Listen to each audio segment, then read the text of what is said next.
Alright, we're back with another pick video. This is for March 5th, 2022. I had a good night last night. Hope you guys had a pretty good night as well. Giannis and Cameron Payne certainly helped me reach that cash line last night.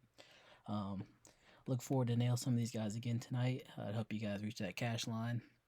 Um, bit of a weird slate here tonight. A lot of projected blowouts. Got a couple depleted teams, so definitely gonna be an interesting night. Kind of hard to nail down some guys, but I think we got five pretty good ones. First guy we got here, LaMelo Ball. Currently has the highest over/under on the slate, sitting at 237. Also the highest pace matchup on the slate, which we know is important for our point guards, as this helps these guys get more possessions and possibly more defensive upside with the steals and blocks with the ball moving so fast. Melo had a terrible game out last time. Only played 8 minutes, racked up 3 fouls in the first half. Within 2 minutes of game time, coach decided to bench him the whole half. Came back out second half, picked up a foul within a couple minutes, and decided to sit him the rest of the way with the team being up so much late. That resulted in the price drop for LaMelo. He's down to 8,000, which is simply too cheap for a guy to come out and get you a large triple double with some steals on top of it. Definitely has 50 to 60 point upside, especially in a matchup here against San Antonio.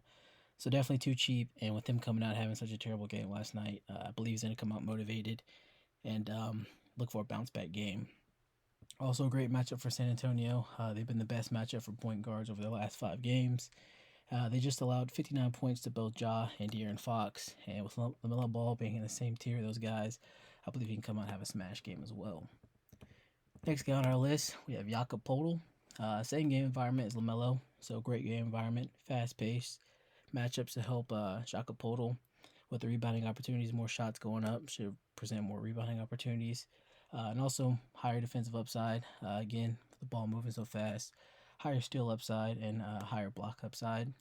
With the departure of a couple guys, he's been getting a lot more playing time. Over his last 5 games, he's been averaging 34 minutes and 46 Fanduel points. So definitely a guy that's sneaky here. Going against a soft Charlotte front court, who has been hemorrhaging fantasy points to the center position, and they've been historically bad for as many years as I can think back. Also, a nice low-owned center spot here.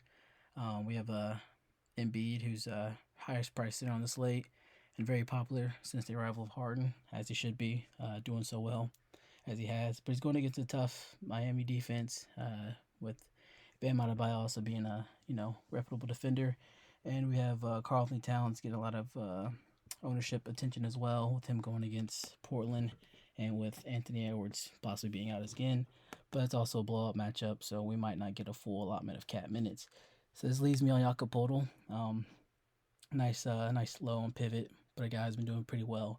And a lot of people will look at this name Jakob Poeltl and see the price tag and think he's not worth it. But if you look at his game logs, he's been putting up plenty of 45, 50 games plus when given the minutes.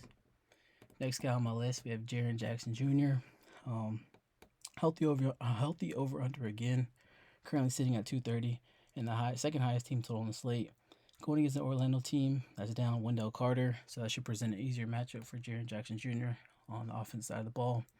And last night we just saw Pascal Siakam go for 49 in the same spot.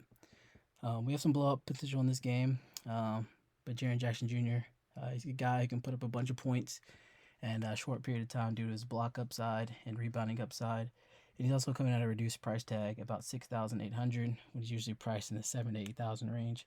So if his game does turn into a blowout and he plays, reduced minutes, he should still be able to hit value with this reduced price tag.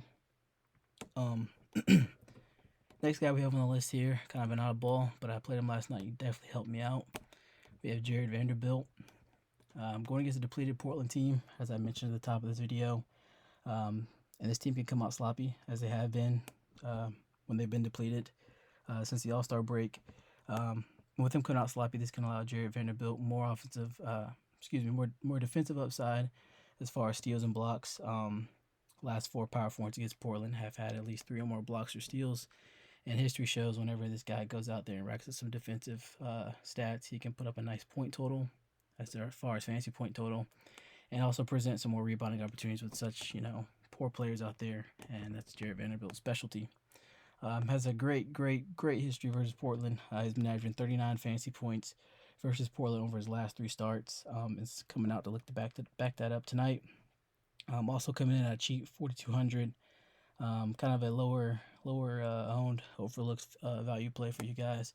If you guys decide to stack up on the higher price stars like Curry and DeJounte Murray and LeBron James. Last guy on our list here, kind of a big boomer bust play here. We have Anthony Simmons.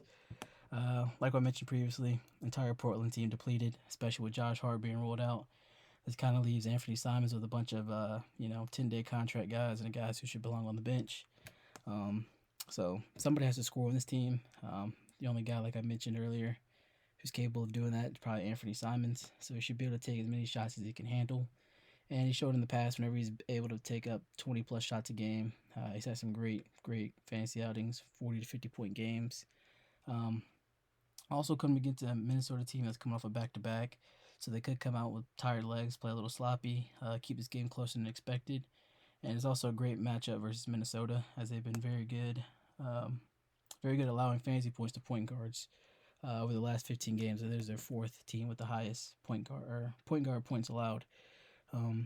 That's the boom part, and the bust part is he can come out and turn up like the Suns game where he gets a minimal amount of minutes. Was on 19 fantasy points, and this game being over early. So definitely a boomer bust play guy. If he booms, he's gonna boom. If he busts, he's certainly gonna bust. So that's gonna conclude it here. Like I mentioned, it's really sloppy slate, kind of hard to nail down some guys. So definitely some off the wall guys. If you like this video, I want to keep seeing me these picks. And if you find this video helpful, go ahead and drop me down a like down below and subscribe to the channel. And I'll see you guys again.